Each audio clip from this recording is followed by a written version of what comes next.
భారత communist party CPI జిల్లా సమితి ఆధ్వర్యంలో 3 రోజుల పాటు జిల్లా వ్యాప్తంగా జీపు జాతాన్ని ప్రారంభించాం. సిపిఐ జాతీయ సమితి పిలుపుచ్చింది. ఈ దేశంలో రైతులు, రైతు కూలీలు, మహిళలు, విద్యార్థులు, యువకులు, కార్మికులు ఎదుర్కొంటున్న సమస్యల పరిష్కారం కోసం ఈ 12 సంవత్సరాల్లో కేంద్రంలో అధికారంలో ఉన్నటువంటి బీజేపీ నరేంద్ర మోడీ ప్రభుత్వం ప్రజలకు ఇచ్చినటువంటి ఎన్నికల వాగ్దానాలను తుంగలో దొక్కింది. పైపెచ్చి ప్రజా వ్యతిరేక విధానాలను అవలంబిస్తూ ఉంది. వీటన్నిటి కూడా ప్రజలకు తెలియజేసి ఈ ప్రభుత్వ విధానాలని ఎండగట్టాలి. ప్రభుత్వం మీద ఒత్తిడి చేసుకుని ప్రజా వ్యతిరేక విధానాలని మార్చుకోవాలి. ప్రజలకు అనుకూలమైనటువంటి విధానాలని అమలు చేయాలనే ఉద్దేశంతో సెప్టెంబర్ 1వ తేదీన ఢిల్లీ నగరంలో రామ్లీలా మైదానంలో లక్షలాది మంది రైతుల్ని, రైతు కూలీల్ని, ప్రజల్ని, కార్మికులను సమీకరించి ఈ ప్రభుత్వానికి వ్యతిరేకంగా, ప్రభుత్వ విధానాలకు వ్యతిరేకంగా నిరసన సభని ఏర్పాటు చేయబోతా ఉన్నాం. అందువల్ల భాగంగానే ఇవాళ ఆగస్టు మాసంలో ఆగస్టు 1వ తేదీ నుంచి 15వ తేదీ వరకు దేశవ్యాప్తంగా అన్ని ప్రాంతాల్లో, అన్ని జిల్లాల్లో, మన జిల్లాలో కూడా అన్ని నియోజకవర్గాల్లో, అన్ని మండలాల్లో, మరి అన్ని గ్రామాల్లో పర్యటిస్తూ ఉన్నాం. రైతులు, రైతు కూలీలు, కార్మికులు, విద్యార్థులు, నిరుద్యోగులు, మహిళలు ఎదుర్కొంటున్న సమస్యల్ని ప్రభుత్వం దృష్టికి తీసుకొని పాటు ఎన్నికల్లో ఇచ్చినటువంటి హామీలను అమలు చేయాలని, ప్రజా వ్యతిరేక విధానాలని మార్చుకోవాలని సభలు, సమావేశాలు పెడతా ఉన్నాం. అందులో భాగంగానే వాళ్ళ గుర్తి పట్టణానికి ఇచ్చేసి ప్రజలకి ప్రజా వ్యతిరేక విధానాలని తెలియజేస్తా ఉన్నాం. ప్రజలకు అనుకూలమైన విధానాలని అమలు చేయాలని భారత కమ్యూనిస్ట్ పార్టీ సిపిఐ తరఫున మేము డిమాండ్ చేస్తా ఉన్నాం. అందులో భాగంగానే ఆగస్టు 17వ తేదీన జిల్లా కలెక్టర్ కార్యాలయం ముందు పెద్ద ఎత్తున ధర్నా నిర్వహించి నిరసన వ్యక్తం చేసి ఈ జిల్లాలో నెలకొన్నటువంటి మరి కరువు పరిస్థితుల గురించి ప్రభుత్వం తీసుకుపోవాలని పెద్ద ప్రయత్నం చేస్తాను. అందరూ కూడా ఈ 17వ తేదీ జరగబోయేటువంటి ధర్నా కార్యక్రమం అందరూ కూడా పాల్గొని జయప్రదం చేయాలి, నిరసన వ్యక్తం చేయాలని కోరుతా ఉన్నాం. దాంతోపాటు సోదరిమణులారా అందరూ కూడా ఆలోచన చేయాలి. 12 సంవత్సరాల అధికారంలో ఉన్నటువంటి ఎన్డీఏ ప్రభుత్వం నరేంద్ర మోడీ గారు కేంద్రంలో ఎన్నికలకు ముందు 2014 సంవత్సరంలో ఎన్నికలకు ముందు ఇచ్చినటువంటి వాగ్దానాలను కూడా గాలికి వదిలేశారు. రైతులు, రైతు కూలీలు, విద్యార్థులకి, నిరుద్యోగులకి, కార్మికులకి ఇచ్చినటువంటి వాగ్దానాలు ఏమి కూడా ప్రస్తావించడం లేదు. రాష్ట్రంలో అధికారంలో ఉన్నటువంటి ఎన్డీఏ ప్రభుత్వం, తెలుగుదేశం పార్టీ అధినేత ముఖ్యమంత్రి చంద్రబాబు గారు కూడా 2 సంవత్సరాల నుంచి అధికారం చేపట్టి ఆయన కూడా ఎన్నికల్లో చాలా వాగ్దానాలు చేశారు. ఉప ముఖ్యమంత్రి పవన్ కళ్యాణ్ గారు ఆయన కూడా ఈయనకి తోడుగా జత కలిపి అనేకమైనటువంటి వాగ్దానాలు చేశారు. బీజేపీ పార్టీ కూడా అనేక సభలు, సమావేశాలు పెట్టి అనేక వాగ్దానాలు చేసింది.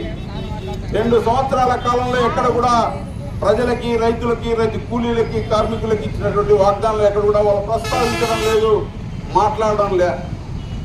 పైపెచ్చి వాళ్ళు ఏం చెప్తా ఉన్నారు, ప్రజాస్వామ్యం గురించి మాట్లాడుతూ ఉన్నారు, చట్టాల గురించి మాట్లాడుతూ ఉన్నారు. కానీ మేము ఒకటే అడుగుతూ ఉన్నాం, ఈ 12 సంవత్సరాల కాలంలో కేంద్రంలో ఎన్నికల హామీలు అమలు చేయలేదు.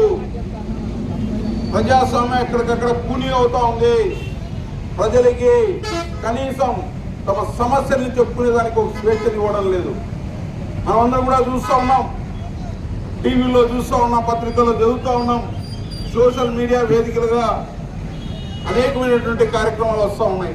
ముఖ్యంగా విద్యార్థుల ఆందోళన, నీట్ పరీక్ష పేపర్ లీక్ అయిందని దేశవ్యాప్తంగా ప్రజలను కూడా విద్యార్థుల తల్లిదండ్రులు, ప్రజలను కూడా ఆందోళన చెందుతూ ఉన్నారు. 23 లక్షల మంది విద్యార్థులు నీట్ పేపర్ లీక్ అయింది, దీనికి బాధ్యులైన వారిని చర్యలు తీసుకోండి, కౌన్సిలింగ్ పెట్టి మాకు సీట్లు అలాట్ చేయమని చెప్తే ఈ పరీక్షలు పేపర్ లీక్ అయినటువంటి వారి మీద చర్యలు తీసుకోవడంలో ఈ ప్రభుత్వం విఫలమవుతూ ఉంది. దాన్ని దాటవేసే ప్రయత్నం చేస్తూ ఉంది. అందుకోసమే విద్యార్థులు, నిరుద్యోగులు, విద్యార్థుల తల్లిదండ్రులు వేలాదిగా, లక్షలాదిగా రోడ్ల మీదకి వచ్చి నిరసన వ్యక్తం చేస్తా ఉన్నారు. ఢిల్లీ వేదిక చూసి ఉంటారు. సామాజిక కార్యకర్త సోనం వాల్మీకి గారు 27 రోజుల పాటు దీక్షలు చేశారు. వారికి మద్దతుగా ఢిల్లీ నగరానికి దేశవ్యాప్తంగా వేలాదిగా, లక్షలాదిగా విద్యార్థులు, వారి తల్లిదండ్రులు, ప్రజలందరూ కూడా సంఘీభావం తెలియజేశారు. మొదట్లో ఈ ఉద్యమాన్ని చాలా తక్కువ చేసి మాట్లాడినారు బీజేపీ వారు. ఎన్డీఏ ప్రభుత్వం వారు ఈ ఉద్యమాన్ని అణచివేయడానికి పెద్ద ఎత్తున ప్రయత్నం చేశారు. పోలీసుల చేత వారికి ఉన్నటువంటి పారామిలిటరీ సిబ్బందిని ఉపయోగించి కేసులు పెట్టి భయపెట్టే భయప్రాంతులకు గురి చేయడానికి ప్రయత్నం చేశారు. అయినా సరే విద్యార్థులు ఎక్కడ కూడా లెక్క చేయలేదు. ఆందోళన మరింత ఉధృతం చేశారు. దేశవ్యాప్తంగా వేలాదిగా, లక్షలాదిగా ప్రజల నుంచి మద్దతు వచ్చింది. ఎట్టకేకలకి విద్యార్థుల ఆందోళనకు తలవొక్కి కేంద్ర విద్యాశాఖ మంత్రి ధర్మేంద్ర ప్రధాన్ గారు రాజీనామా చేశారు. పైపెచ్చు వాళ్ళు అడిగింది ఏమి, ఈ పేపర్ లీకేజీకి పాల్పడిన వాళ్ళ మీద కేసులు బనాయించండి, చట్టపరమైన చర్యలు తీసుకోమంటే వాళ్ళు ఎక్కడ కూడా ఆ ప్రయత్నం చేయాల. ఎవరైతే ఆందోళన చేశారో వాళ్ళ మీద కేసులు పెట్టడానికి అత్యుత్సాహం చూపుతూ ఉన్నారు. ఇప్పటికైనా సరే కేంద్ర ప్రభుత్వం, ప్రధానమంత్రి గారు కళ్ళు తెరిచి ఈ పేపర్ లీకేజీకి కారకులైన వారి మీద చర్యలు తీసుకోవాలని డిమాండ్ చేస్తాం. దానితో పాటు ఇవాళ కేంద్ర ప్రభుత్వం రైతులు, రైతు కూలీలు, కార్మికులు ఎదుర్కొంటున్న సమస్యలను పరిష్కారం చేయాలని డిమాండ్ చేస్తాం. ఇలా రాష్ట్రంలో కూడా ఎన్డీఏ ప్రభుత్వం, ముఖ్యమంత్రి గారి తనయుడు నారా లోకేష్ గారు ఈ జిల్లాలో కూడా పాదయాత్రలు చేశారు. ఈ కుర్తి పట్టణానికి వచ్చి ఆయన కూడా బహిరంగ సభలు పెట్టి మరి అనేకమైనటువంటి వాగ్దానాలు చేశారు.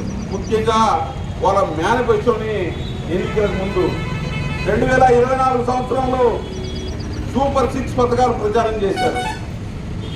సూపర్ 6 పథకాలని 2 సంవత్సరాలు పూర్తి అయింది, అమలు చేయమని భారత కమ్యూనిస్ట్ పార్టీ సిపిఐగా అడుగుతా ఉన్నాం, డిమాండ్ చేస్తా ఉన్నాం. వేలాది మందికి, లక్షలాది మందికి ఉపయోగపడేటువంటి, మహిళలకు ఇచ్చేటువంటి నెలకి 1500 రూపాయలు బ్యాంకు ఖాతాల్లో వేస్తామని చెప్పారు. సూపర్ 6 పథకంలో ఉందా లేదని అడుగుతాము. మీరు చెప్పినటువంటి, గొప్పగా చెప్పుకున్నటువంటి 2024లో మహిళలందరికీ కూడా ఆశలు పెట్టి ఓట్లు ఎంచుకుని అధికారంలోకి వచ్చినటువంటి పథకం 2 సంవత్సరాలు పూర్తయింది. 2 సంవత్సరాల సుపరిపాలన పేరుతో తెలుగుదేశం వారు, జనసేన వారు, బీజేపీ వారు వీధిన ఊరు వాడ తిరుగుతూ ప్రచారం చేసుకుంటూ ఉన్నారు. ఈ సందర్భంగా మహిళలకు ఇచ్చేటువంటి నెలకు 1500 రూపాయలు బ్యాంక్ ఖాతాలో వేసి ఈ సంబరాలు చేసుకుని అడుగుతాం. దాంతో పాటు ఇవాళ నిరుద్యోగులకి, విద్యార్థులకి ఎందుకు పెద్ద ఎత్తున ఆశలు కల్పించారు. జాబ్ క్యాలెండర్ అని చెప్పాడు. యూత్ అంతా కూడా ఐకాన్ గా చెప్తున్నటువంటి నారా లోకేష్ గారు, రాష్ట్ర విద్యాశాఖ మంత్రి, మీ జాబ్ క్యాలెండర్ ఏమైందని అడుగుతాం. 5 సంవత్సరాల్లో 20 లక్షల ఉద్యోగాలు ప్రకటిస్తాం, అందరిని కూడా భర్తీ చేస్తామని చెప్పారు. ఏడాదికి 4 లక్షల ఉద్యోగాలు భర్తీ చేస్తామని చెప్పారు. 4 లక్షల ఉద్యోగాలు మీరు ఇచ్చి ఉంటే ఈ పార్టీకి 2 సంవత్సరాలు పూర్తి చేస్తుందని మీరేం చెప్తా ఉన్నారు. సుపరిపాలన పేరుతో సభలు, సమావేశాలు పెట్టి ప్రజల దగ్గరికి పోతూ ఉన్నారు. 8 లక్షల ఉద్యోగాలకు ఎక్కడ నోటిఫికేషన్లు ఇచ్చారు, ఎక్కడ భర్తీ చేశారని అడుగుతూ ఉన్నాం.